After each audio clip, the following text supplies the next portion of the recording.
wall tricep push-up is a very interesting and deceiving movement, especially if you haven't done a lot of tricep isolation work. So let's talk about the setup. I'm gonna be, maybe about arm's width away from the wall. I'm gonna place my hands, you can envision this is like kind of right at my shoulder or chest level. And then as I settle in, you go, okay, cool, I've met that there. I walk forward a little bit. And basically what I'm trying to do is get as close to the wall and smush myself as flat as possible. Now you'll notice this space isn't going.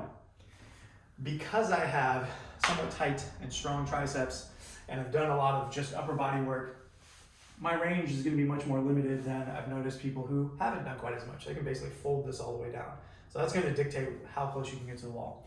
Now, if you can't get close to the wall, here's the upside. I'm basically slowly regaining some of that space. And I feel a ton of tension in my elbow as I stretch to here. And then as I push out, I'm trying to get my biceps towards the ceiling. I'm trying to push everything up, push myself away from the wall.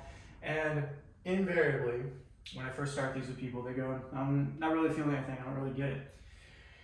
Give me 30 reps of good push away and good stretch into the base. And all people go, whoa, that was just a cascade of weirdness. I felt that going through my pinky, my elbow, my shoulder, because there are these kind of a little elusive weaknesses that we're trying to unearth here. As far as progressing this, well, your options are kind of limited on the wall. Eventually go to the floor. We'll talk about that in just a second here. What I'm trying to basically shoot for is how close can I get? Okay, once I get to 30 and I just don't really feel that burn anymore, I don't feel that burn in the tricep or the shoulder, or sometimes the wrist, I can progress this down to the ground, but this gets very wonky very quickly. I'll take you through it anyway. I would say all people should start on their knees, even if you're strong, and the reason is I do not want my elbows to flare out and this just to turn into a chest facilitated push-up, which is exactly what your body is going to try and do.